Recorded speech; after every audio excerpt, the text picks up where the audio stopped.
சண்டிகர்ல ரெண்டு விஷயங்கள் பார்க்கணும். இப்போ சமீபத்தில் நடந்த விஷயம், சண்டிகாரை உத்தரப்பிரதேசத்தை குறிவைத்தது மத்திய அரசு.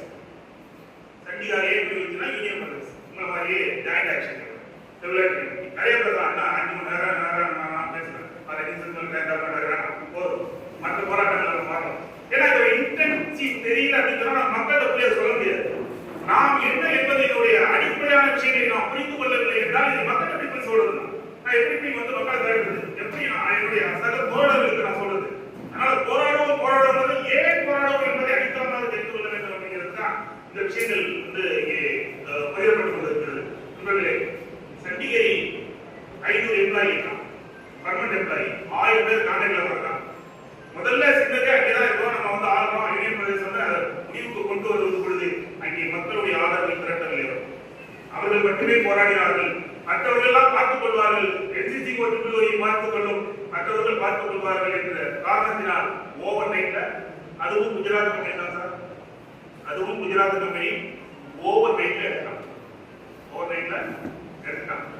அங்கே நடந்த தவறு மக்களை திரட்டி உங்களுக்கான அழிவு பாதை நோக்கி கொண்டு செல்ல போகிறது. இலவச மின்சாரம் ரத்தாக போகிறது, மின்கட்டணம் உயர போகிறது, எதிர்காலம் இருண்ட காலமாக மாறிவிடும் என்பதை மக்களிடம் உணர்த்தினால் ஒழியாக நமக்கு சப்போர்ட் பண்ண மாட்டாங்க. மக்கள் சப்போர்ட் இல்லாத எந்த ஒரு போராட்டமும், எந்த ஒரு அரசியல் எந்த ஒரு அரசுடைய போராட்டமும் வெற்றி பெற்றதாக சரித்திரமே இல்லை. போக்குவரத்து தொழிலாளர் பிரச்சனைகள் ஏன் வெற்றி பெற முடியவில்லை என்றால் மக்கள் அங்கே சப்போர்ட் பண்ணாங்க. இது போக்குவரத்து இல்ல, இது பிஎஸ்என்எல் திருப்பி கொடுத்துட்டு போறதுக்கு இது வாழ்வாதாரம், உங்களுடைய வாழ்வாதாரம் போதும் அப்படிங்கிறத மட்டும் நம்ம எஜுகேட் பண்ணணும். சண்டிகர்ல நடக்கல, முடிஞ்சு போச்சு சண்டிகரோட கதை.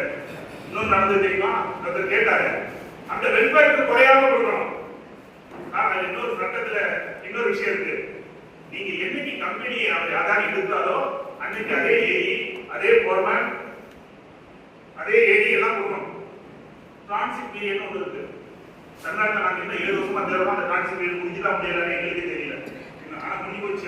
அவங்க டிரான்சிட் பீரியட் சொல்றாங்க. எவ்வளவு நாளா டிசைட் பண்ணல. அந்த டிரான்சிட் பீரியட் வரைக்கும் அந்த சம்பளம் இருக்கணும், அதே பதவி இருக்கணும். டிரான்சிட் பீரியட் எடுத்த கம்பெனி என்னன்னா முடிவு பண்ணிக்கலாம். ஒரே மாசம் சண்டிகர்ல கோர்ட்டு போயிடான் குஜராத் கம்பெனி.